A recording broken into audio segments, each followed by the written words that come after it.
honestly, like even though people think it's like stupid and dumb, but like unicorns are dope, dude. Like unicorns, for sure. Unicorns are severely underrated, mythical, possibly real animal. I love unicorns because like you think of a narwhal, right? Like narwhal is a scary fucking looking thing. Why are unicorns perceived as frilly or femmy or whatever? Unicorns are dope. Welcome back to Asinine Radio, a weekly podcast where we talk about music, and well, that's pretty much it. So let's go.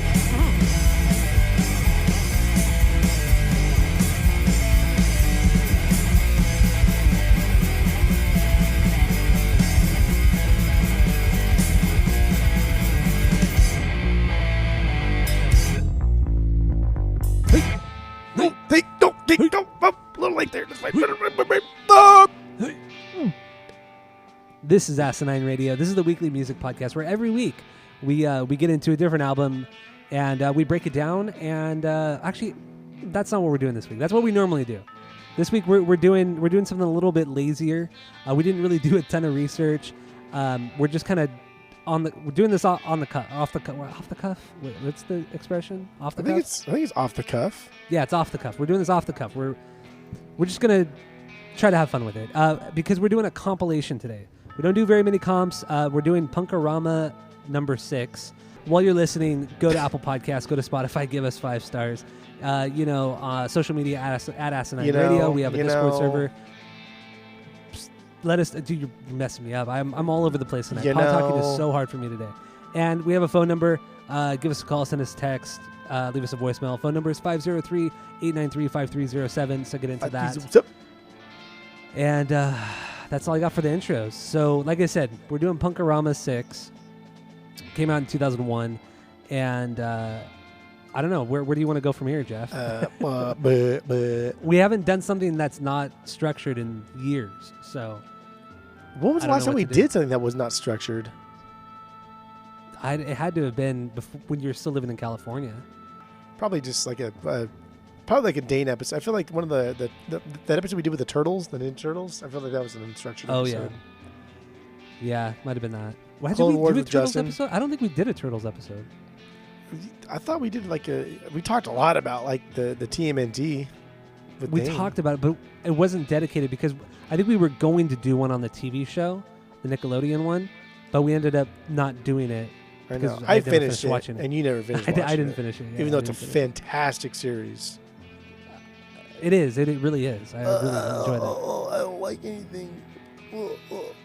That's you. That's what you said. That's what you just said right now. Literally.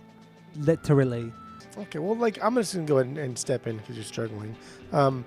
What spurred this whole thing was because we went to the Punk and Drublic Festival, and it was a festival concert disaster that we went to out here in the desert of Arizona, and that's what kind of spurred this whole gimmick thing that we've got going on here with like the 90s punk and early 2000s punk here, and that festival was NoFX, and then Me First and the Gimme Gimmes, Bouncing Souls, Lagwagon, Authority Zero, and then like 2 other bands I don't know, but the daytime was a beer fest.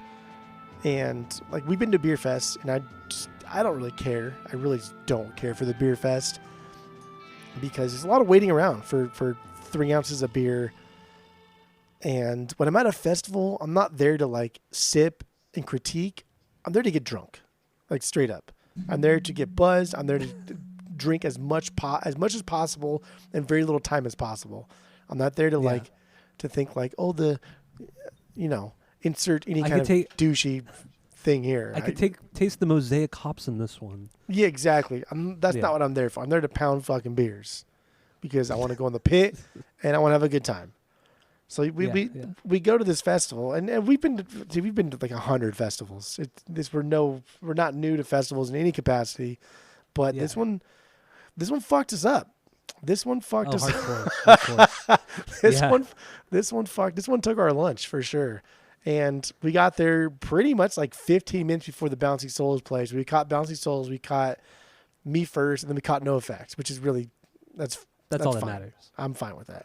I kind of wanted to see a little bit of Lagwagon, but only just so I could say, oh, I've seen Lagwagon. So really, I don't care to see Lagwagon. Yeah. But yeah, Bouncy Souls, we get our $10 beers, and we have 2 options, of course, which is fucking weird. Like, why does this festival only have 2 options of beers, an IPA and an IPA? Lager. No, were they both IPAs? I thought one was a lager. What was the other one? It was Church Music. It was a lager. And Church Music was the IPA, but then there was the other one was a lager. No, because I would have picked up the lager. I picked the Church Music because the other one was like, oh, that's even worse. Because eventually they had Modelo. Yeah. They eventually ran out of beer and went to the store and picked up fucking Modelo and water because they fucking ran out of water. Yeah, dude, you're on Arizona desert, like one of the most arid, driest fucking shitholes on the face of the earth, and you run out of water. And they're charging $4 for water, which was fine because it was the liquid death. It was the canned water. And honestly, I was actually kind of excited to finally drink a liquid death. I've never had one. I think the gimmick is cool. I wanted to crack open a bottle and drink some water, or a can and drink some water. I wanted to see what it was like. But they ran out. I couldn't even try it. So they went to the store. They went to their fucking local Albertsons, Kroger, Ralph's, and they bought just bottles of water and still sold them for $4. So, that was pretty gnarly. That was fun. But it was bootleg. The whole thing was. The festival was a complete shit show. It was crap. It was awful. It was arguably the worst festival I've ever seen in my life. And this is coming from these haphazardly thrown up Warped Tours in the 2000s that should not have even existed sometimes. And this was garbage. This was trash. This was awful. It was. It really was. There was nobody there. It was hard to get to. They moved the venue fucking 2 times. Day prior, they moved it again all the way to super east Arizona, essentially. It was really, really a shit show, honestly. Just a giant fucking shit show. And it just sucks that you and I got messed up so bad with our allergies. Like right when Bouncing Souls started, when that pit started, I just my allergies just went nuts. I couldn't see straight. My eyes were watering so bad. I couldn't stop sneezing. It was terrible. Any festival I've ever been to, outdoor festival, I've never experienced that kind of allergies. Dude, honestly, like all the shows that we've ever been to, I've never seen you have allergies like that. Ever. Yeah, it's insane. And then it got so bad where I'm still recovering from it. Like if you really hear my voice right now, I'm still stuffed up. And this was 2 weeks ago. 2 fucking weeks ago, and I'm still it went into a full blown cold. I seriously was I was so fucking sick last weekend. Last weekend I was so sick, but I'm pretty much recovered now, and it was not COVID. So I do know that nobody said it was. Why I know. I don't. But it was so annoying though, because anybody I told that I was sick, everybody would ask oh, you have COVID. You got it. You have to take a test. You have to take a test.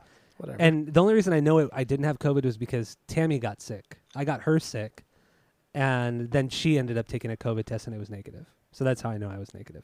So in Arizona, we have the sun that seems to think it's okay to fuck this area up with its heat, badly.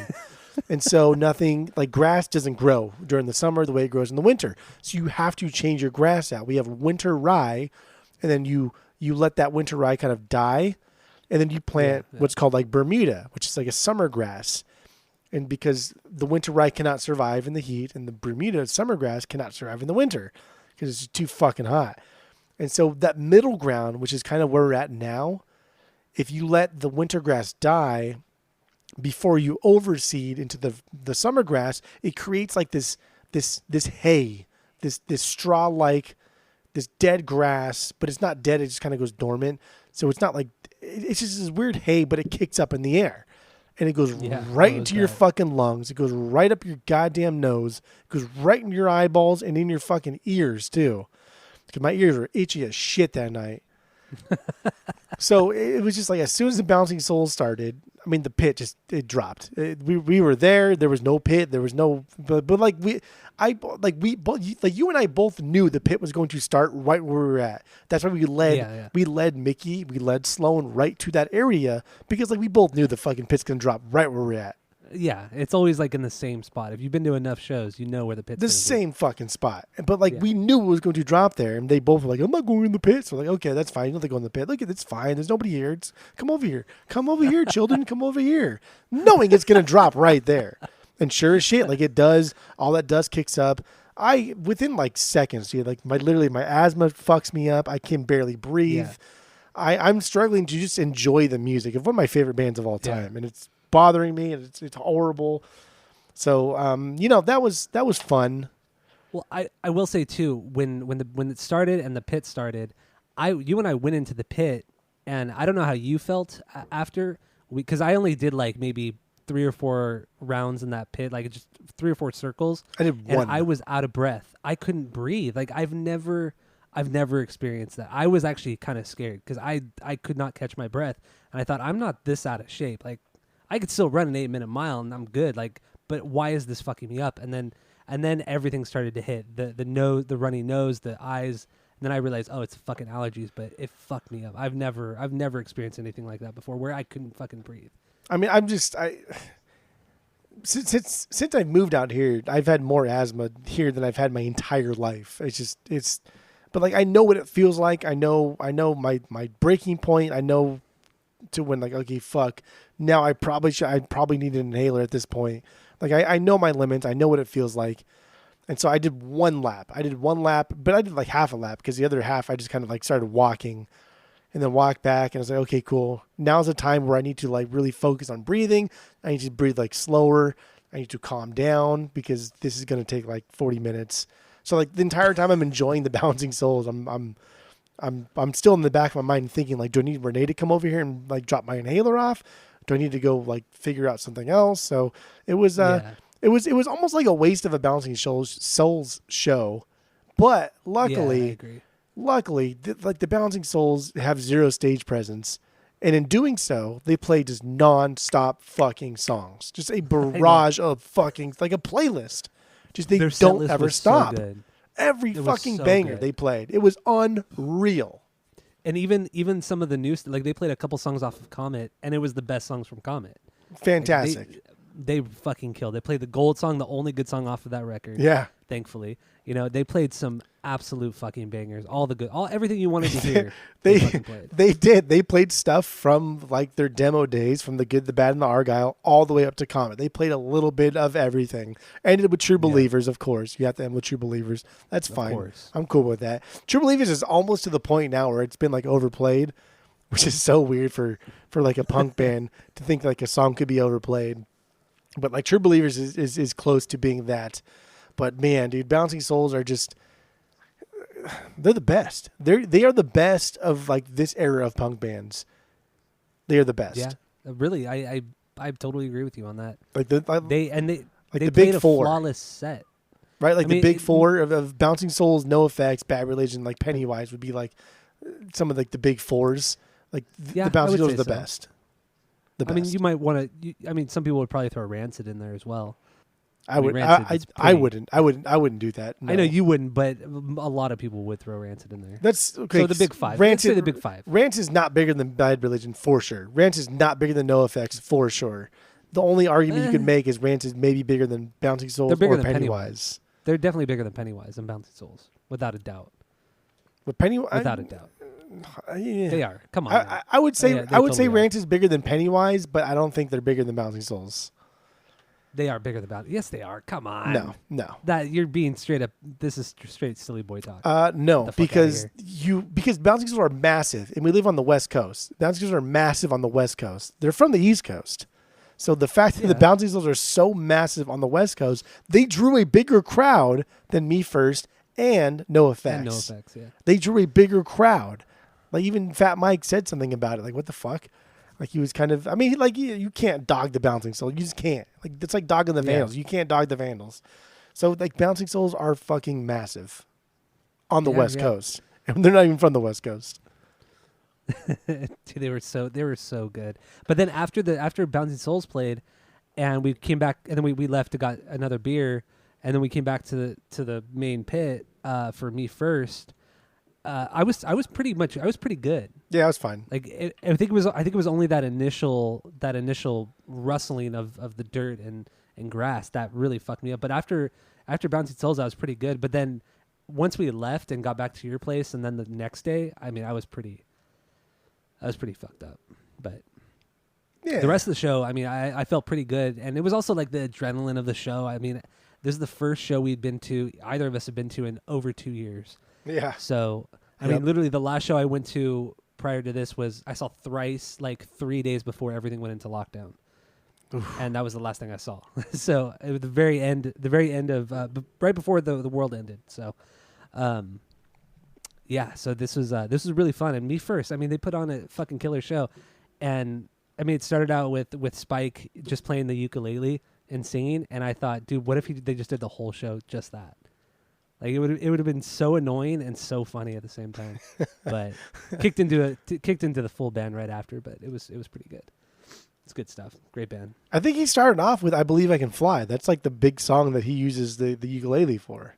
Mm-hmm. Mm-hmm. I believe I can fly, and then everyone else comes on because the half of the song is just ukulele and him.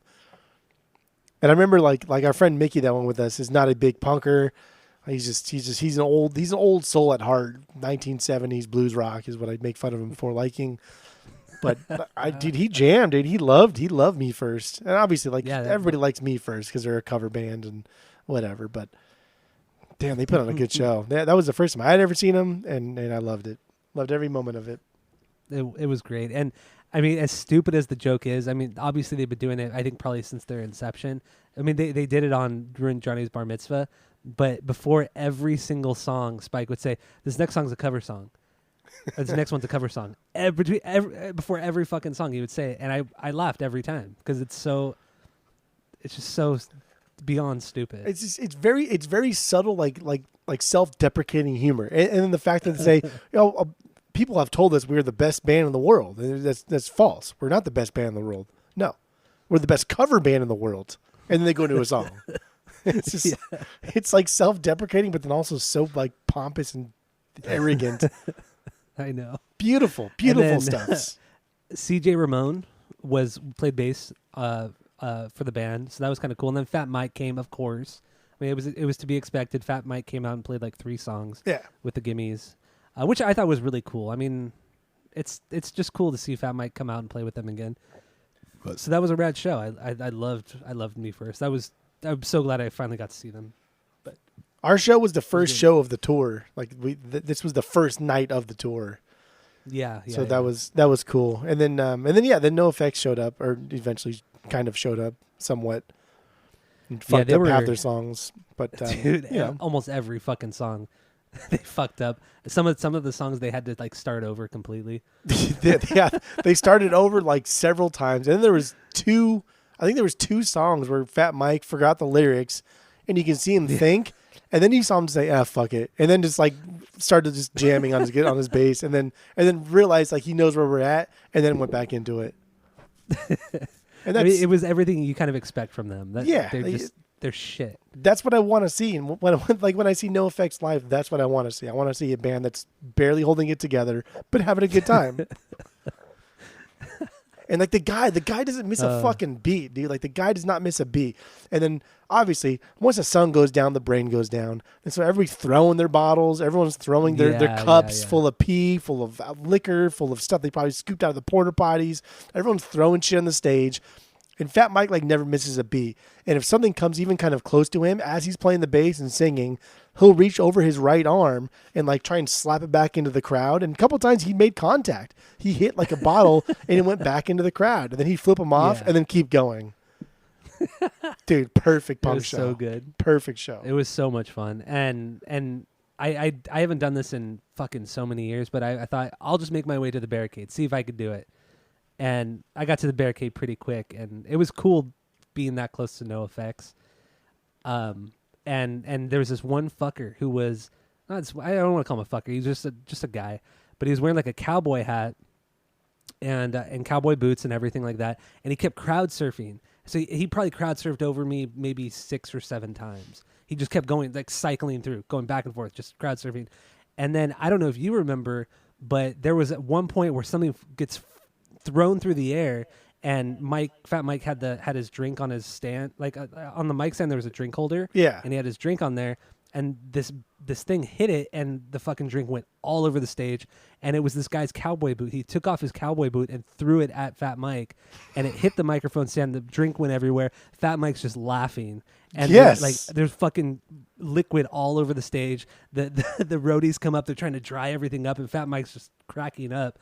And the security guards know exactly who it is. So then the guy crowd surfs one last time, and he gets off, and the guards like rip him. They just like rip him out like off of all of us, and they just like manhandle the shit out of him and throw him out. it was pretty fucking so fun. Good.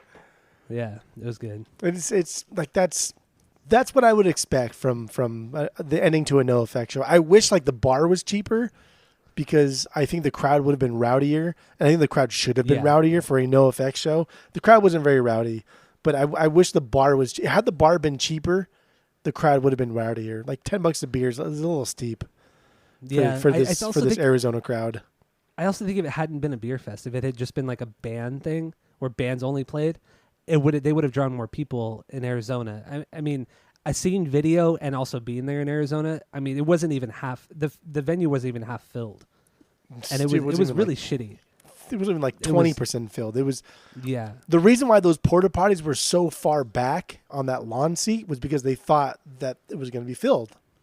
Yeah, it wasn't even close. It was kind of sad. It was embarrassing. And then the following weekend they played in San Diego, and the place was probably bigger than or maybe about the same size as the one in Arizona, the venue, and it was packed all the way to the back, just full of people, and it just sucked. Like.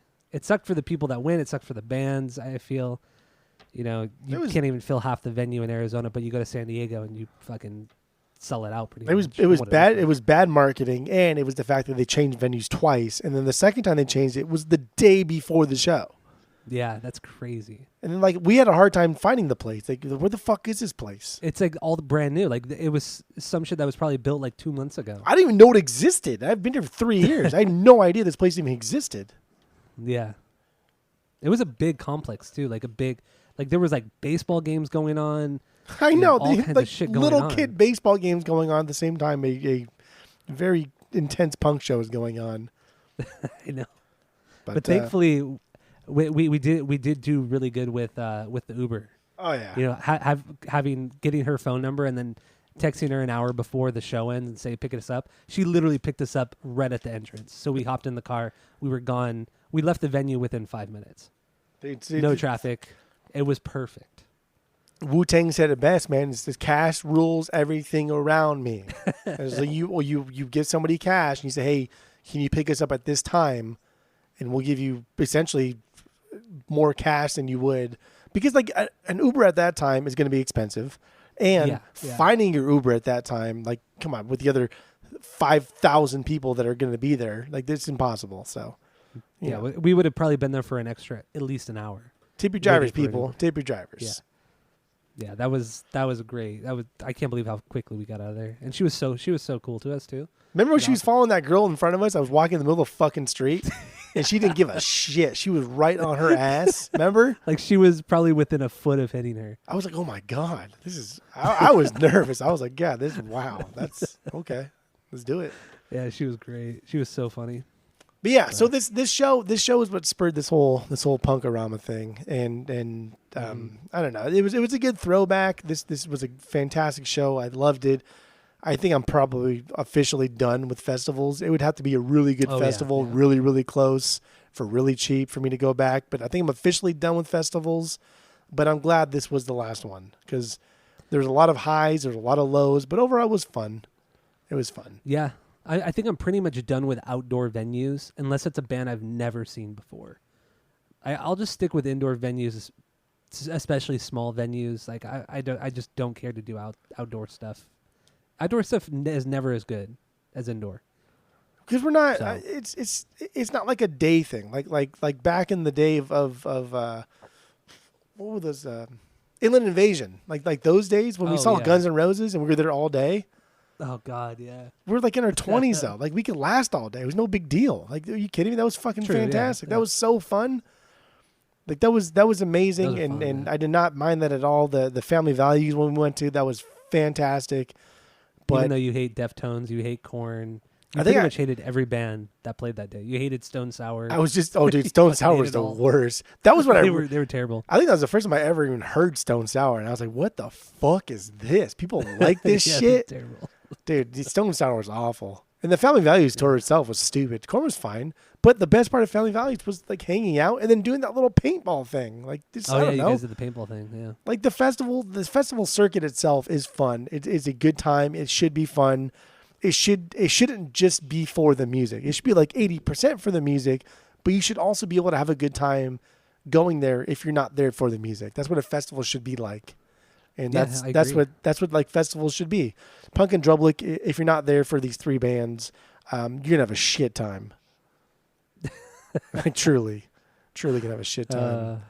Yep. But yeah, that's what started this whole thing of Punk-O-Rama. And for whatever reason, we decided to do Punk-O-Rama and Punk-O-Rama 6. This is, I haven't listened to all of the Punk-O-Ramas, but I feel like this is not maybe the best one, but a good indication of where like we were in our musical careers and what got us into music and what got us into punk music and what got us into everything. Because, we were born in the 80s. We didn't really grow up in the 90s. Technically, we did grow up in the 90s, but really like the late 90s and then all of the 2000s were the formative years of our upbringing. And this is 2001. Yeah. This is the beginning. This is the very beginning of this. Is like, I think this came out right before we got into high school. So I think probably like the summer before high school. Yeah. Yeah, it was something like that. And dude, this comp in particular introduced me to several bands that have become like real favorites of mine. So I think this one means this comp means so much to me. I mean, it's fucking awesome. So I guess let's start with like our biggest ones, our most influential, the most influential songs for us. So what do you think is the biggest one for you? Bouncing the Souls? So for sure, like there's like the most influential song, and then there's like now my mid-30s-year-old self saying which one is my favorite song now, which is not the same. But like for sure, the most influential song on this is "True Believers" by the Bouncing Souls. The only other band that I had listened to off of this comp was Dropkicks. So like Dropkick Murphys, I'd been listening to them since their Do or Die album came out with their original singer. But other than that, I had heard NoFX. I know who they were. I knew who Pennywise was, but I never listened to these bands. The Bouncing Souls was the first time that I and like when that song came on, that's like 6 deep. It's the sixth song on this. Yeah. It's a pop song. I don't care. It's fine, whatever. But it's a pop song. It's easily digestible. It's fucking so goddamn good. And that was it. That was like the catalyst that really opened my eyes. I opened my ears. I really got into like the punk scene at this time, the epitaph scene. We should stop calling it the punk scene. It's called the epitaph scene. That's a better descriptor of what's happening here. That's when I really got into the epitaph scene was True Believers. So for sure, the most influential song on this album is True Believers by Bouncing Souls for me. Oof. Absolutely. Oh man. I mean, this True Believers was the first time I had ever heard Bouncing Souls, and I'll be honest with you, I didn't like the song at all when I first heard it. It took several listens before I finally started to realize like how catchy and how good it actually is. So this isn't the one that changed everything for me. The one song on here that just blew me away was Holding $60 Over a Burning Bridge from Death by Stereo. This was the first time I ever heard Death by Stereo was that song, and I'd never ever heard anything like it before.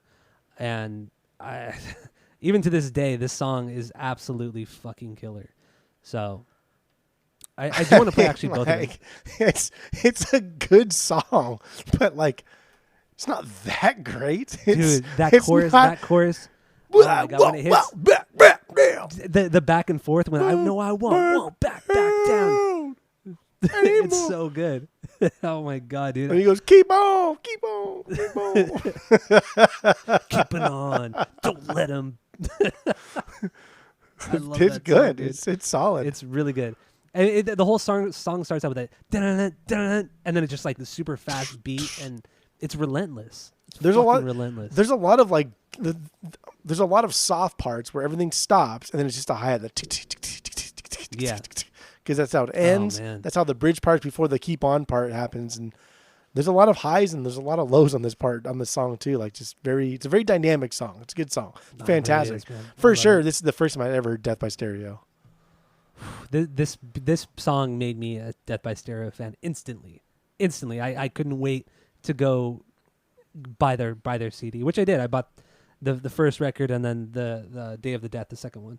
So it's fucking good. So actually, let's play a little bit of True Believers because we might as well just play some songs. So yeah, here's True Believers since we already talked about it from Bouncing Souls. There you go, True Believers from the Bouncing Souls. Also, the bridge in that song where it's just the bass and the drums and vocals right there. Oh, it's so good. It's a great bridge. The way he yells is just, it's top notch. It's so perfect. It's so in tone. It's so in tune. Everything about the way he yells just sounds like beautiful, but still kind of like punky, epitaphy. Yeah, it's fantastic. And it's the song itself also is so anthemic, especially when there's the part where it goes wah. It's the woes. It's the wahs, I guess you could say. Not woes, but they're the wahs, and they're kind of like barely harmonizing with one another. It's, oh my god, dude! It's such a perfectly written punk song. It's amazing. And like this is one of them songs where like it's close to being like overplayed, and that's solely because like I've just heard this song so many fucking times. But yeah. But then I will play like How I Spent My Summer Vacation in its entirety front to back, and this comes on as like the third track, and I think like nah, it's still a banger. You can't. I mean, yeah, you can't skip still it. Perfect. You just can't do it. It is an absolutely perfect song. And I mean, back to Death by Stereo too, because I do want to play this Death by Stereo song. I just kind of got a little ahead of myself. Sure. Sure. But yeah, this particular song also got me into like Orange County hardcore, because had it not been for Death by Stereo, I don't think I would have got into Atreyu or Bleeding Through or 18 Visions, anything like that within that OC scene. Had it not been for this Death by Stereo record. And then what happened was I heard this, I loved it, and then my cousin burned me a copy of If Looks Could Kill, I'd Watch You Die. Ooh, their first record. He burned me that because it's okay. So the first time I heard this, I was in Hawaii, and I listened to this, and I fucking loved it. And then he had that Death by Stereo. I listened to Death by Stereo there while I was there, and then when we got home, he burned it for me. And yeah, then I just became obsessed with the band, and I still love the band. They just put out a new record, a year and a half ago, 2 years ago, and it's fucking great. They're still killing it. Yeah, they're a fucking fantastic band. It's like, you know, like they're a band that have never changed their style. You always know what you're getting yourself into listening to Death by Stereo. They're like the CCR of like this genre of music. Like CCR really never changed and put out banger after banger after banger. Yeah, and like CCR, they have a very unique sound. Like nobody sounds like CCR. Nobody sounds like Death by Stereo. Fuck, man, they're so good. And their drummer at the time, the guy who played drums on the first two records, Jared Alexander, who fucking plays with My Chemical Romance now. Like, what? Oof. It's crazy. That's like, a paycheck, his drumming though. It's strictly a paycheck. Yeah, I mean, he's completely underutilized in that band because his drumming on, especially his drumming on If Looks Could Kill on that record is some of the coolest drumming I've ever heard. But like an MCR reunion show, one night is going to pay what he would make in Death by Stereo probably for 3-4 years. Probably, yeah. Probably. It's sad, but that's like so really sad. That's so sad. For sure. Ugh. Oh, that's so sad. All right, well, I'm going to play a little bit of Holding $60 Over a Burning Bridge by Death by Stereo. Here we go. There you go. A bit of Holding $60 Over a Burning Bridge, which is another really stupid title for a song, but who cares? The song's fucking good. What does it even mean? I have no idea. like holding $60 over a burning bridge. So like it's stupid. I don't get it. So good. Oh man, Death by Stereo are great, and Ephraim, the singer, He's so fucking nice. I've met him several times. He's such a nice guy. And if you're local to Orange County and you don't already know, go hit up Program Skate Shop in Fullerton because he co-owns it, and it's a great fucking place. If you want to buy anything skate wise, if you want to buy records, they sell records. They have concerts there every Friday or Saturday night with like just hardcore bands and punk bands all the time. So it's that place. Program is awesome. It's fucking awesome. So I gotta make note of that. Of what? I'll tell you later. Okay. All right. So what other songs do we want to talk about? I mean, there's a couple duds for sure on this record, but we don't have to talk about the duds. So what do you got next on this? What do you want to talk about? Okay. I just finished my notes that I want to talk to you about later. So if we're just talking about, this was never pressed to vinyl, but if we're talking about just like top heavy, this album is top heavy for sure. Oh, for sure. Yeah. There are definitely a couple things sprinkled towards the end of it that are absolute beyond bangers, but it's top heavy. The first half is so much better than the second half. But like, I mean, for me, 1, 2, 3, 4, 6, 7. So honestly, the first 10, 11. So the first 11 songs for me, minus one, are bangers. I think for you, there's 2 that are probably not bangers. Yeah, there's out of the top 10 songs, let's just say, or top 11. Yeah, like you said. Yeah, there's only 2 stinkers, and that's the Hot Water Music and then the Oscar song Strangled, because that Strangled song is fucking terrible. All right, so this is I don't want to talk about Hot Water Music because I don't. Yeah, I don't care to talk about that either. I don't understand it. I don't get it. I think it's super boring as fuck. But okay. So the Oscar one, you've disliked for a very long time. The moment I heard it, I hated it, and I still think it's terrible. I love Oscar. I love this band. I love this. I shouldn't say I love this band. They've only put out like fucking 2 records, but this song's really good. That bass line is fucking fantastic, and it's typical cookie cutter like Epitaph of this time. It checks all of the boxes, right? It's got like snotty kind of delivery.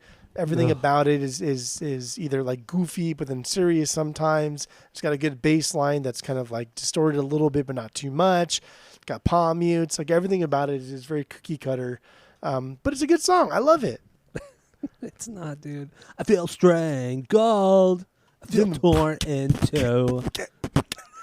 And then like my favorite part is like towards the end of the song when he ends it with the such a pretty sound into the ground. Whoa. Like that's my favorite part of the song. But okay. We'll move on from that one though. We don't have to play it or talk about it anymore. But yeah, we can play it. I don't care. You should at least just play just a strangled part, and then literally after he says, "I feel strangled, I feel torn in 2," and then just stop it. Okay, that's fine. All right, here's Strangled from Oscar. I feel strangled, I feel torn into insufficient amount. There you go. Yeah, that's all you need. You get the gist. Everybody gets the gist of it now. Ugh, it's so bad, dude. All right, so what's the other song do you want to talk about? What do you want to play? Well, the other song that I think is a dud is we already talked about that actually. But yeah, dude, we can go top to bottom here in the first 10. Okay, yeah. I mean, Guttermouth, Can I Borrow Some Ambition from Covered with Ants from that record. I mean, Covered with Ants isn't their best record, but it's fucking great, and this song is really good. It's a great opener. It's fast with the drum beat, with the toms and everything. Like that's how you want to start not just an album, but like a punk comp. Like what a perfect fucking song to start a punk comp with. Honestly, I know. Out of every single song on this album, that is the best song they could have started with. Oh, Truly. Absolutely. Yeah, I totally agree with you. With that opening drum beat. Oh God, it's so good. It's so. And then the high they don't even go into like typical power chords. Just that it's like a lead guitar. It's line. annoying. It's annoying. Yeah. And then then we've talked about Guttermouth on the pod before, but then like Deviants. Yeah. So we don't talk about Guttermouth too much. Come with me. Deviants, Come With Me. This is a band that I don't know too much about. I've never heard of them after this. I've never heard of them before this. But man, fuck, Same. dude, that guitar riff is nasty stuff. I love that guitar riff. Nasty stuff. It sounds like shit. Like it's produced so terrible and it sounds so bootleg, but the riff itself is so solid. Like, these guys probably could not do that live well enough. It's that type of riff. It's like the online songs of like riffage. It's just like you're not gonna be able to do it live. It just doesn't. You're not that good. There's no way you're that good. It's the online songs of Punk-O-Rama 6, and it's track 2, just like online songs is track 2. Yes, just a top 3 Blink. It's not. Dude, Deviants, Come With Me is so fucking good. The bass supplements so well, and they don't need like a loud rhythm guitar to fill space. So you really only hear just that bottom end bass line and that higher kind of like guitar riffage with like a little boring drums. That's fine. But yeah, it's okay. like a lot of people would want to put like just a really loud rhythm guitar in to fill that void, but there's none of that here, and it's perfect. I think that's why it sounds, like I said, it sounds kind of bootleg, but it gives it its charm. It sounds really good because of that. They pull it off really well. Beautiful. I'm gonna play a little bit of this song because at least just the intro and until that come with me, because the singing is like just it sounds like that. I know. But that the riff, man, is so good. So here it is, Come With Me from the Deviants. All right, there you go. We just wanted to listen to the riff. That riff's so good. But seriously, the vocals really aren't that bad. They're just good punk music of this era. Not pop punk, anything like they're that. Goofy, but yeah, they're not bad. That's probably the best riff on the album, to be honest. Like that's. Yeah, I would. Yeah, that's fair. That's fair. I'm looking at all of them here. I think it's only iconic riff on the album, but yeah, it's the best. It's the best riff on the album. I'll say it. I don't care. It's fine. It's fine. So yeah, and then No Effects, Bath of Least Resistance. This particular song is a B-side from I think I think it's Pump Up the Volume, right? It's a B-side from that, or is it from So Long and Thanks for All the Shoes? It's from that era, and it was just released on that 40 track stuff that B-side. wasn't good enough to be on album. Yeah, It was called something like that. 40 song B-side comp. That's what it was. Yeah, That's fucking crazy. I think it was like 40 or 41 songs that weren't good enough to make it on NoFX album. Which is crazy because this is a top 5 NoFX song. It is. It's stupid. It's it is amazing. stupid good. And like this really showcases like how he's not a great bass player, but how good of a bass player Fat Mike is, because he is singing and he's playing just a lot of fucking notes. He's playing more notes than everybody else in the band combined. He's slaying it. It's unreal. I know. This song is it's super catchy too. I can't believe how fucking catchy it is, and the fact that it didn't make the cut on any record is insane. It's a forgotten song. Nobody remembers this song because it was on this comp and then the B-side comp, and that's it. Which like people will buy B-side comps, but nobody ever listens to the B-side comp, unless you're me listening to Rivers B-side comp. But that's it. But like my song is so fucking good. My favorite part of this is the background vocals. It's either Hefe or Melvin when they're saying like brainwash, like those like background vocals. Oh my god, dude, they're so really cool. Good. So I think it's good. I'm pretty sure it's Melvin. It seems pretty high pitched to be Hefe. Yeah, Melvin he's like the quirkier one. He does like the weirder sounding stuff. So pretty sure it's Melvin. Oh man, fuck it. Let's play a little bit of Bath of Least Resistance because it's that fucking good. So here it is from NoFX. There you go. There's a little bit of Bath of Least Resistance from NoFX. Even Fat Mike he has like a deeper voice on this song too. He doesn't sound like his normal self, which is it's cool. I like it a lot. It's a great song. I mean, it's a very, very pop song. It's a very pop punk song. And I think that's why he didn't make it onto a record, is because this is incredibly pop punk and a little embarrassing for a band. Well, so is Pump Up the Volume. But like nothing about this is hard. Like Dinosaurs Will Die. True. They're like Louise. Like some of these songs are extremely either verbally, lyrically hard, or instrumentally that are very, very hard, very gritty. This one is very, very pop punk, and it's a little embarrassing for a band that pretends to be not pop punk. Because I mean, come on, NoFX is pretty pop punk most of the time. Oh yeah, they are. They really are. It's silly to think otherwise. And the lyrics, and there's one part on this song where I just love the lyrics. It's where he goes, "So could you please throw my head in a tub? I could really use a cerebral scrub. Wash away what I know. It's an overrated frontal lobe." The way he sings it, the melody of it, and the lyrics themselves. I can really use a cerebral scrub. That's where that low end of his vocals comes in. You're right. It's that's my favorite part of the song. Is that particular part. Perfect. That and like you said, like the background vocals too. Brainwash.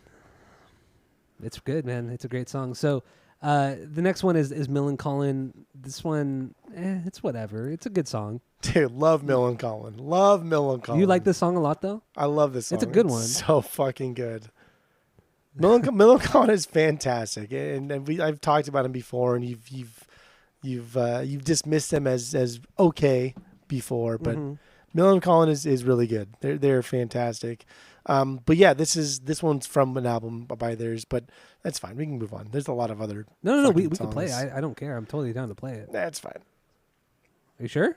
Yeah, dude. There's solid like chickas into the chorus though. Good stuffs. Of course, it's the chickas. Oh God, Millencolin's so good. They're fine. There's never been anything that's really stood out to me from them. I don't know. I don't know what it is. They're just like they're like the little like they're like the little brother to like the big brother of the big epitaph bands. Like Millencolin was always like the little brother trying to prove themselves, but they always did prove themselves. Kind of like Lagwagon was that for Fat Wreck. They were the little brothers of NoFX, but were never as good as NoFX. Yeah, but like honestly, I've listened to a lot of Lagwagon. I've listened to all of Lagwagon actually. Yeah, and I don't see it. I don't see how they could ever have held a light to NoFX. Whereas Millencolin, there are times when they are almost on par with NoFX. All right. I don't really see it, but I mean, I'm not big on them, so I don't know. I can play it though. If you want to play it, we can play it. No, that's fine. But we got like 4 of the songs I for sure want to play. All right. Well, I mean, this next one I do want to play, and then Pennywise. Pennywise with Exene. Okay, so Pennywise like with Exene. When we first started, I said like, what was the most important song to me or whatever from this one, and then what is my favorite song now? And this is my favorite song now. Oh, it's so good. The back and forth is amazing. It's disgusting though. Like they're terrible. They're awful. They sound like shit. They're so fucking bad. And then you put them together. Like you just put like oil and water together and then mix into something that's disgusting, but it doesn't mix. Also kind of cool. Oh man, it's killer. And yeah, they're kind of like they're out of tune with each other. They're almost off time with each other when they sing together. But the back and forth is really good. The riff is super simple but super catchy. I think this is one of my favorite songs on the record as well. I think it's. I'm not like an X fan at all. Like I've listened to 3 X songs, so I don't know if she is this bad normally, but I do know that like Jim, I think his name is Jim Lindbergh or something. I do know that he is as bad. Jim Atkins. I do know that Jim from Pennywise he's a bad singer, but they just fucking found a way to work around it, and it became like the Pennywise sound. Pennywise have a sound, for good or bad, they have a sound.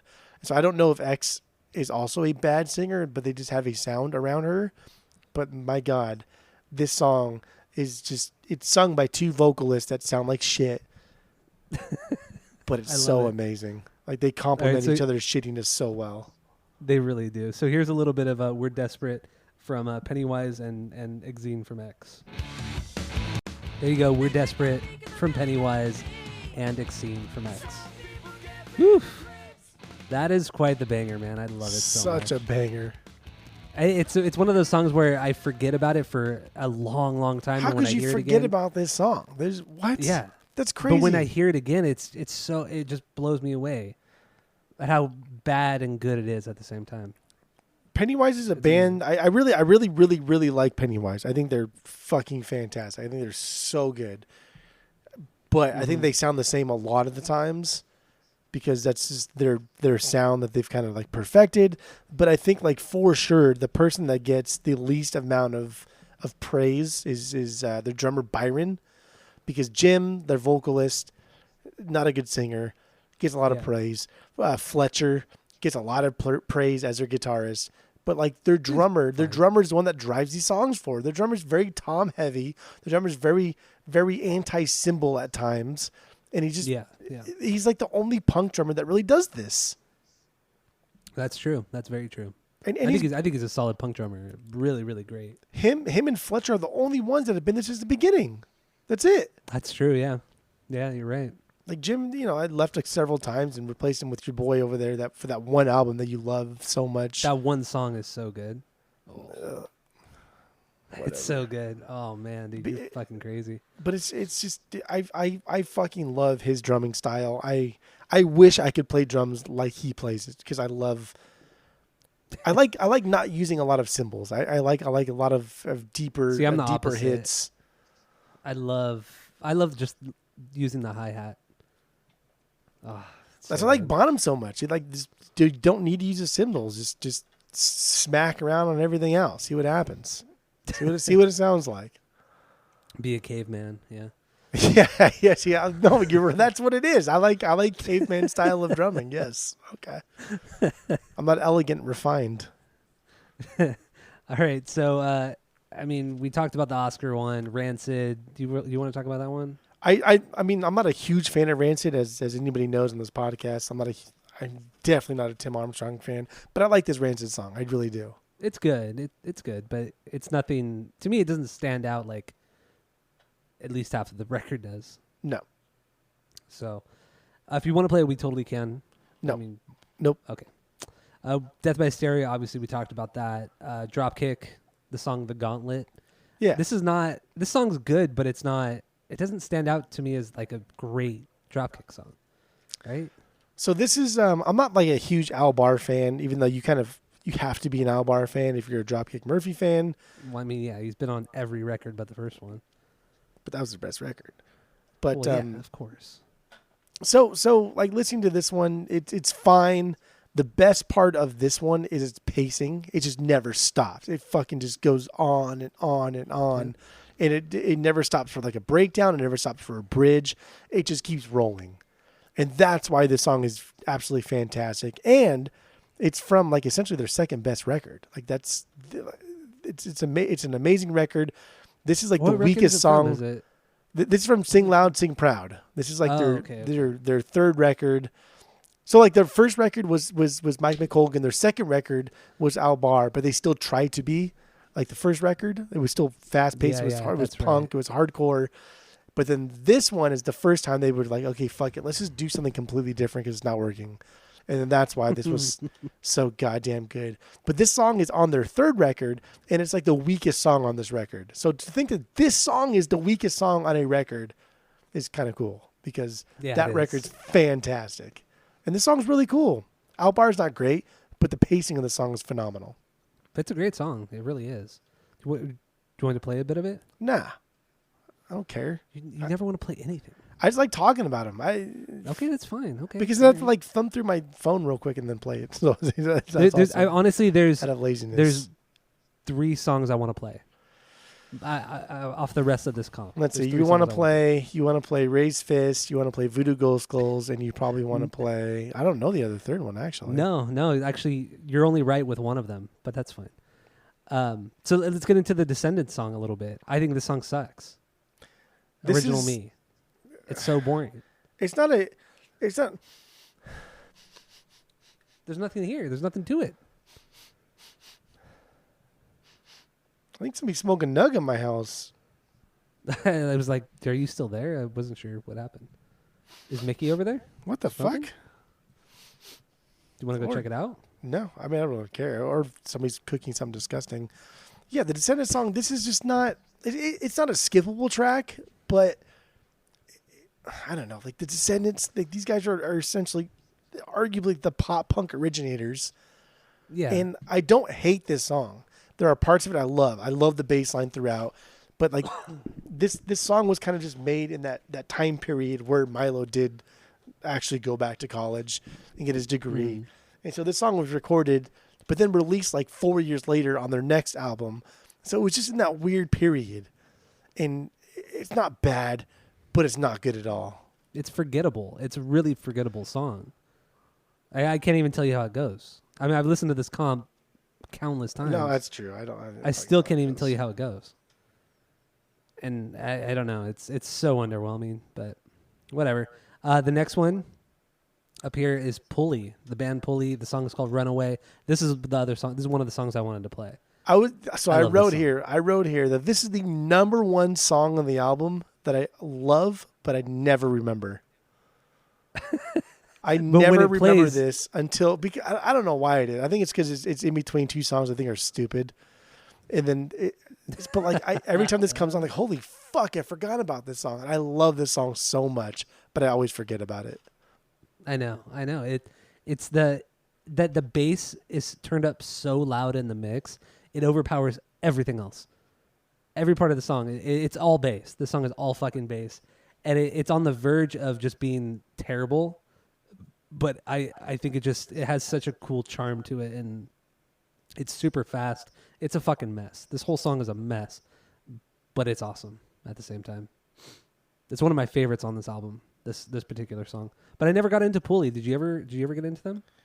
A little bit for various reasons. One, because like the vocalist for this is like an ex-baseball player, and he was also in a different band, like a different punk band too, that I can't remember the name of.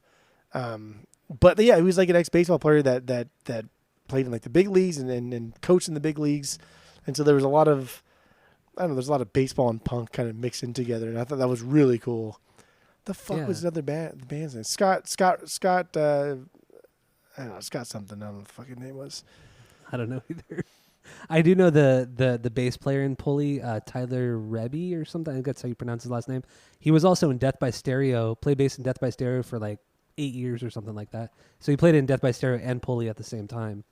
And then I think he left Death by Stereo in 2009. So he was there between 2002 and 2009, I think it was. So yeah, pretty cool. Pretty cool connection right there. Pretty cool. Yeah. So you know what? I'm gonna play it. I don't care. Play it? So here's Runaway from the band Pulley. All right, there's a little bit of a Runaway from Pulley. Yeah, the bass. It's all about the bass in this song. The bass and the speed. So it's a killer one, man. I love how when the drums kick in, it's not just like the 1 2, the 2 2 2 2 2 2. There's a little bit of like a double bass, a little bit of a tom action in there. It's a little bit better. A little elevated. Scott Radinsky, though, that was his name. Scott Radinsky, who was also the singer for 10 Foot Pole. Remember 10 Foot Pole? Oh yeah, I remember them. I'm sure you've heard. Yeah, 10 Foot Pole. He was also the singer for 10 Foot Pole, and then for Pulley. Wait, what baseball team did he play for? I don't know what they're called now, but they were called the Indians. Oh, wait, the Cleveland Indians changed their name? They're called like the I don't know. They're called some. I thought it was only the football team, that the Reds, or not the Reds. Who was it? No, they're called like the Protectors or something. That's the Guardians. The Cleveland Guardians. God, if you're gonna change your name, change it to something fucking cool, man. Dude, they clean them like Voltron. That'd be so fucking dope. Dragons or something. I don't know. Dragons would be dope. Isn't that weird? There's no sports team called the Dragons. Honestly, like even though people think it's like stupid and dumb, but like unicorns are dope, dude. Like unicorns, for sure. Unicorns are a severely underrated, mythical, possibly real animal. I love unicorns because, like, you think of a narwhal, right? Like, narwhal is a scary fucking looking thing. Why are unicorns perceived as frilly or femmy or whatever? Unicorns are dope. Yeah. Like, I would unicorn. Are you like, if you can tame a horse, okay, fine. But if you can tame a horse with a fucking horn on its head, are you kidding me? A magical horse, yeah. Fuck well, yeah. We don't know they didn't exist. That's fine though. Our narwhal exists. I literally had this. I had this conversation today with Kaylee because she was like, if narwhals exist, could unicorns have existed? I said that's fair. Like the narwhal, the tusk on the narwhal, what does it do? It's like 6 foot long. Then why can't a horse just have a thing on top of its head that's 6 inches long? Yeah, no, and when you think about it, rhinos have horns. Exactly. On their face. So why couldn't unicorns have existed? See, and like a rhino, too, like a rhino is an animal that, like, if you are like the Cleveland rhinoceros, like that would be a cool name. Like you're tough. Like, why not unicorns? Unicorns. The Cleveland Rhinos. The Cleveland Rhinos. That would have been a cool name. It really bothers me that unicorns get like this bad rap. It really does. That's true. Yeah. I think unicorns are so cool. They don't have to be all white, like to get them dirty and stuff. They can be like a normal horse just with a cool fucking horn in their head. Just saying. Unicorns are cool. They are. They're cool. They're cool. Yeah, they're cool, man. I don't have anything against unicorns. Never have. Probably never will. All right. Pulley's great. That was a stupid tangent. She Broke My Dick is the next one. I like this song. I'm not going to play it. Of course you do. It's a fun 40-second song. It's a fun, fast, very fast song. And it's 40 seconds. Come on, dude. Get over it. It's fun. But it's just Descendants minus Milo. It's what's happening here. The band I don't understand. What's going on here? This song is better than the Descendants song on this record, on this comp. Yes, but it's true. But barely, like in a different way, I guess. Yes. Whatever. We're not gonna play it, so let's move on. Okay. What do we got next? We have Raised Fist. Yeah. The song Different But the Same. I want to play this song. This is also a top song on this comp. Never heard of this band prior to the comp, and I couldn't believe at how aggressive a band could sound. I had never heard anything this aggressive before, and even to this day, I would argue this is probably one of the more aggressive songs I've ever heard.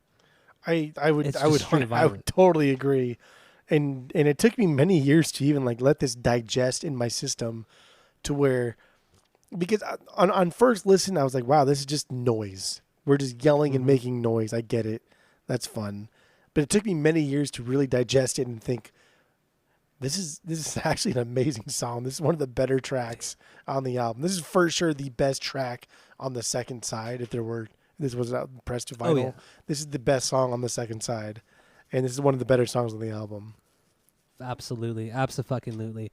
And obviously there are bands that are heavier sounding, like all the death metal bands, thrash bands or whatever. But when it comes to aggressive music, this is very, very aggressive, and like I said, it sounds violent. Like it's fast. I don't know, man. This is such a good song. And the drumming, I've always loved the drumming because it is very fast, but he does some really cool fills and some really awesome things throughout. And the vocals are they're relentless. Like he does not fucking stop. I love it. It's great. So here's a bit of Different But the Same from Raised Fist. Okay, there's a bit of Different But the Same from Raised Fist. Like I said, fucking it just punches you in the face the entire way through. I love it. Absolutely love it. I like that bridge too. That bridge is just, it's so heavy. Everyone's grooving, everyone's chugging, and like the singer Alex, he's just screaming at you. He's just like berating you for whatever reason. And it doesn't quite match up. It's I don't know. They're not doing the same thing. Alex is not screaming on cue. He's not screaming on point. But because it's so aggressive, it's perfect. It works so well. Even just the line is kind of cheesy, but the way he screams at I'm not better than you. You're not better than me. Like it's so childish, but it just sounds so tough and so mean when he does it. I love it. And that bridge, I mean, the bass line, the bass tone on this song and in that bridge is so thick and just gross sounding. I love it. Like,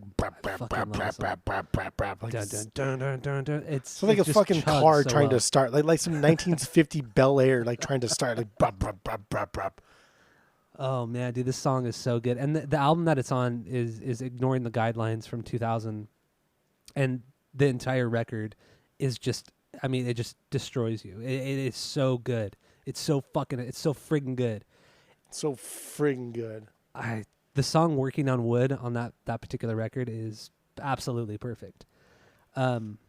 I don't know. I put this on. I actually just put this on our to-do list to do someday. Dude, just another again. Got to do this Raise Fist record. Another like Swedish band on this Punk-O-Rama comp. Yeah, like the third Swedish band here. Are they? Maybe they're from the Nordic region. I don't know what country. They're from somewhere up there. But I will say though, their last two records that came out in 2015 and 2019, they're not good. Like, you want to talk about not being aggressive and just kind of phoning it in, to me at least. I mean, the last two records were rough. Pretty damn rough. Pretty boring stuff. But Ignoring the Guidelines, great fucking record. Different but the same. Great song. So that's all I got on this song. Do you have anything else on this one? I'll say that's all, baby.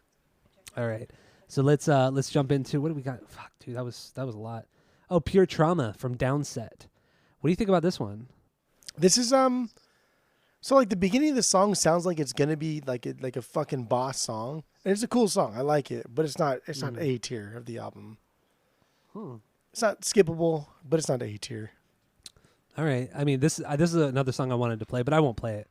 I love this song a lot. I love that drum, that da-da-da-da-da-da, and then go, and then everything just kind of explodes, and then dude, I love the vocals mixed with how heavy it is, and the drums complement everything so well in the song. I love Pure Trauma. That's crazy. That's okay. I mean, I like, again, I think this song is really good. I think the beginning of this is fantastic. This song is always on my playlists. It's always on my playlists. I fucking love it. But anyway, yeah. So let's move on to you can play the beginning of it at least. I mean, because I think the beginning is really good. Okay, all right. right. The beginning. We'll play a little bit of it here. Okay, here's Pure Trauma from the band Downset. It's such a tough song. Like, imagine just being in a pit when the song's playing. Like, you get fucked up. It's great. I did not think that would be a song that you would want to play. No, I love this song. Like I said, it's always on my playlists. It gets me so pumped up. It's fine. It's not A tier, but it's fine. For me, it's A tier. So Beat Steaks is up next with the song. What is it? No, wait, not Beat. Yeah, no, it's Beat Steaks. Let me in. Do you like this song? Like, at this point, this is where it really drops off real quick for me. I like this song a lot, but I fucking hate this chorus. I hate the way he says, so let me in. I cannot stand it. Terrible. Therefore, I cannot listen to the song. But I really like everything else about the song. I really do. But God, I hate that fucking chorus. It's the worst. I know his vocals are not good on this song. No, This is one of the songs that I would skip a lot growing up.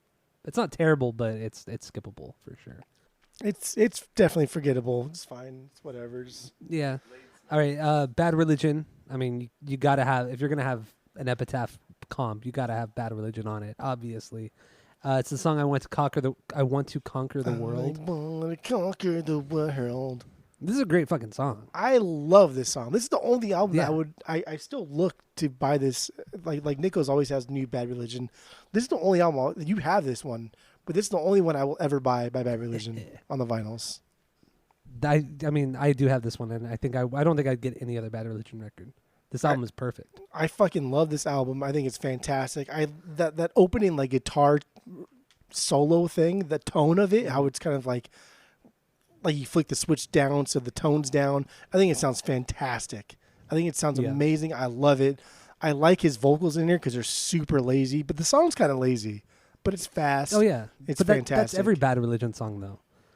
I mean, he sounds lazy when he sings. He sounds lazy. It never really matches up with the music. And this is 19 songs deep in their own like label. I know. Like how cool. How But humble. then also at this point the song is I think maybe 13 years old, 14 years old. So it's a very old song. Kind of a weird one to put on a comp, though. When you're showcasing all these new bands, you throw a song this old on there. But whatever. It's a great song. No Control is an amazing record. Without a doubt. I can't believe you don't have it. I don't ever see it. I see like literally. I used to see it all the time. Every single one of their albums except for this one. I used to see No Control all the time. That's why I got it. I got it at Program. I got it when we first started collecting, and I got it at Program for like $18. I've never seen this. Still to this day. Maybe I'll go to Program sometime in the next week or so, and because I'm pretty sure they still have it at Program, because they have a lot of Bad Religion there. But I mean, if you see it, then for sure. Pick it up. I didn't know you. I didn't know you ever liked this album that much to actually want it on vinyl. It's the only one that I would ever buy. I had no idea. Otherwise, I would have definitely picked it up for you. I just had no idea. The same with you. Like, there's no reason to ever pick up Bad Religion because they're not that great of a band. It's but this album is so good, boring and whatever. So we don't have to play that. The next one is what song are we on next? The International Noise Conspiracy. Oh yeah. Only Lovers Left Alive. Oh, I mean, this song is fine. I'd rather listen to Refused. They're so different. I know. I don't know how you can go from Refused on The Shape of Punk to Come to this. It's very fucking different. You wouldn't even know it's the same singer. I mean, for like many years, I loved the International Noise Conspiracy. I thought this band is fantastic. This was like a precursor to me getting into like the Hives and that sort of sound, that era of music. And I absolutely love this. I love this song. I love this band. I think they're fantastic. But it wasn't until like many, many years later that I realized, or that I found out, that this was a highly respectable like post-hardcore band kind of before. And that's weird. That's fucking bizarre. Yeah, it is pretty crazy. I don't think they're not a band anymore. I don't think they've put anything out for years and years and years. So would you actually buy one of their records on vinyl? Yeah. Oh, for sure. Really? I think they're amazing. I think they're absolutely fantastic. And again, there's another Swedish band. But like I like this like garage rock, garage punk sound. I love it. I think it's fantastic. And to kind of backpack on the Hives, that the Hives are a great band too. Like they're through and through a fantastic band. They're more than just I Hate to Say I Told You So. They have put out numerous albums that are bangers through and through. Like that Veni Vidi Vici Hives album, that's the one that had I Hate to Say I Told You So. That's a fantastic album. But they've been around too since like the 90s. It's like all these bands that we think are kind of like newer, early to mid 2000s bands, like they've been around since the 90s. Like they've been putting music out for a while. Yeah. Dude, not like Walk Idiot Walk band by the Hives. Oh, that was such a banger of a song too. Well, the song Main Offender is easily their best song. I love Main Offender. Okay. Well, that's a fucking killer song. And I will say this too. The Hives, much better than the Strokes. Different music, but okay, that's fine. It's still the garage rock bullshit, indie shit, you know. Yeah, the Rolling Stones are better than Miles Davis, right? That's the comparison we're making here. If we're gonna do stupid comparisons, yeah, we can go all day. Okay, it's still kind of in the same vein. Strokes and the Hives, come on. The Led Zeppelins, come on. So the next song here is Voodoo Glow Skulls. Prior to Ephraim being in the band, this is old school. Good night. Old school Skulls. I've never been a huge Voodoo Glow Skulls guy, but this song's good. It's not skippable, but it's good. That's your takeaways. It's not skippable. Yeah, I've never been that into Voodoo Glow Skulls. Dude. I always thought they're really good when I heard them, but I don't know if I would ever get any of their records on vinyl. This dude, they're like just one of those bands that I guess I missed the boat on. Oh, dude, the Fear May is their second record. That they have it on the vinyls, and I lagged on it because I saw it at Program, I saw it at Port of Sound, I saw it when I went to Palm Springs, but like now I can't find it.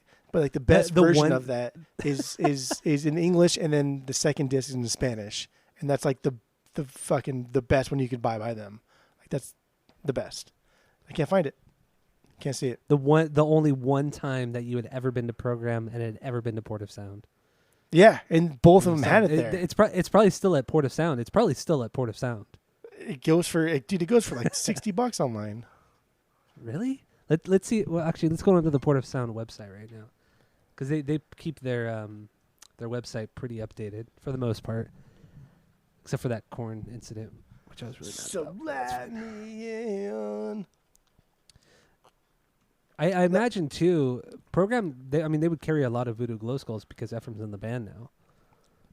But let's see. What's the name of the album again? Firme. Firme. Firme. Firme. The hell? Oh yeah, there's nothing on Port of Sound, unfortunately. God damn it. Unfortunately. Oh my god. I wonder if Radiation seems like a record store that would have it though, right? I mean, the Punk.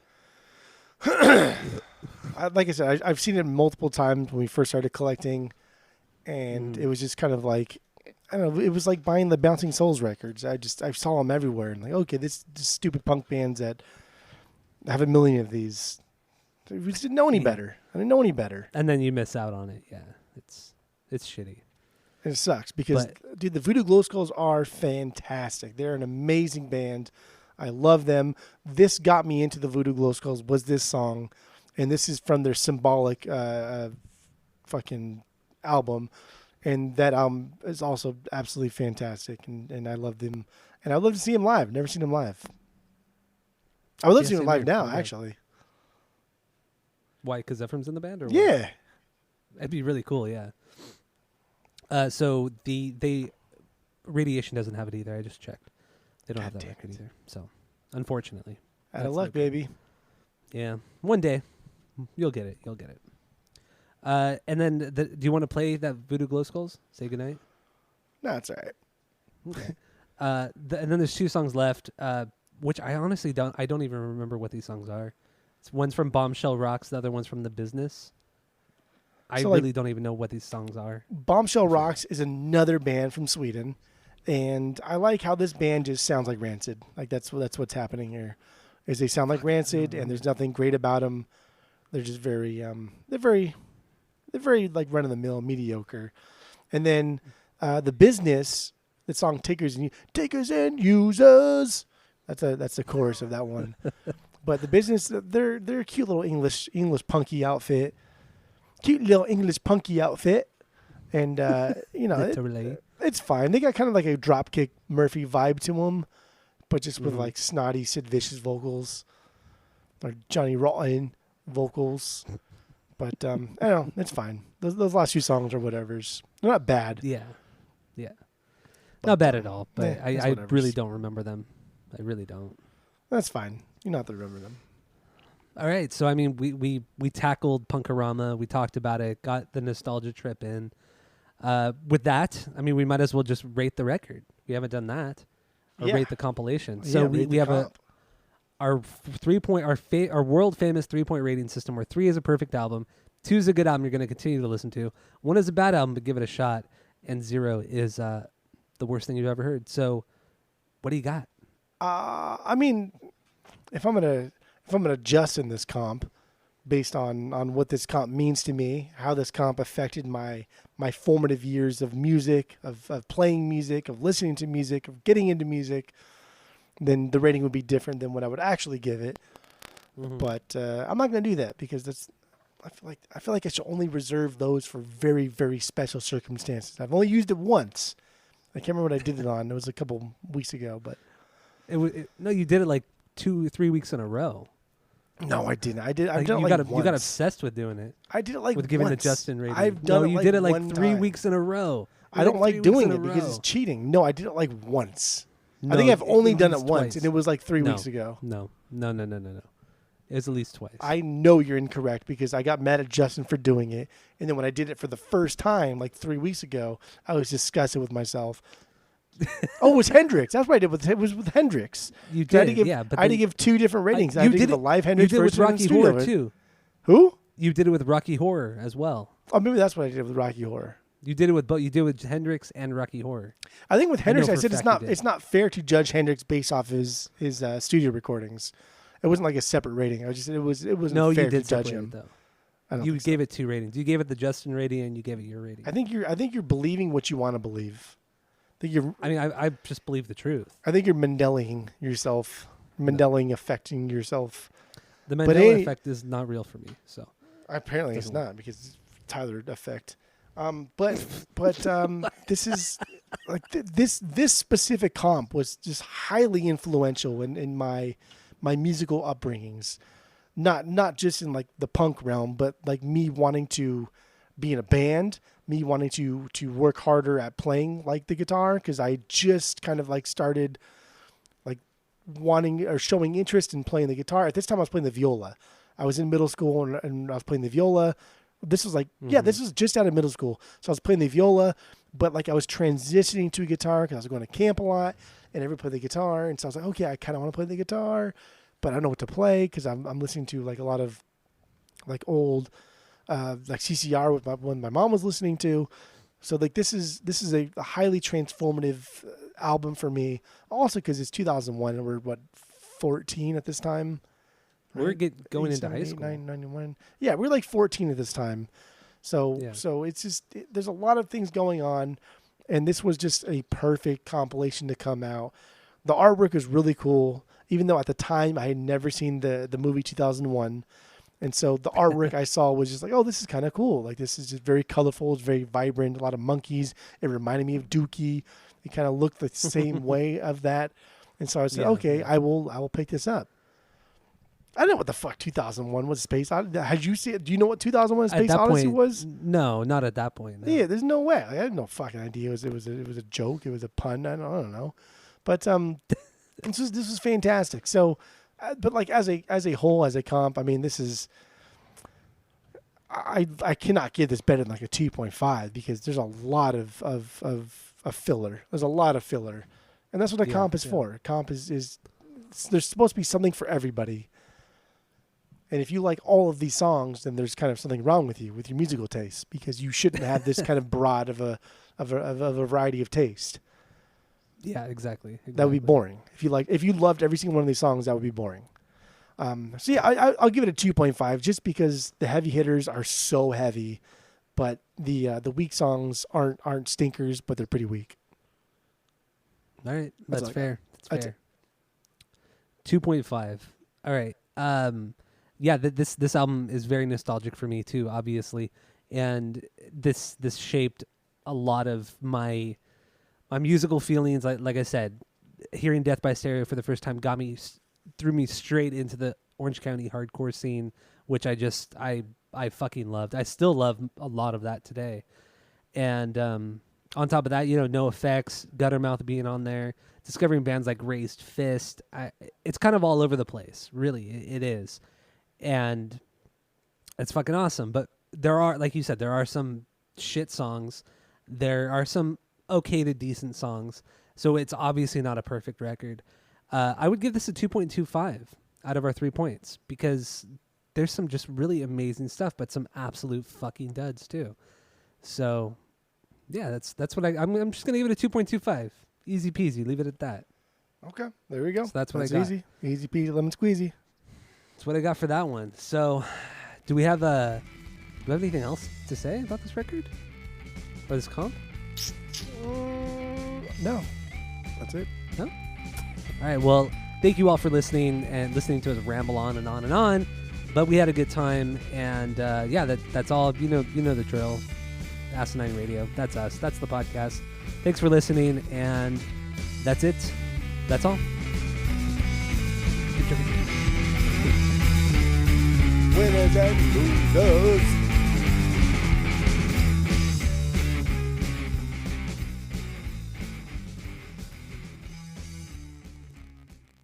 There's only one song I wish would just I might scratch it on my record so it skips. That's American Gigolo. So okay, there we go. That's fun.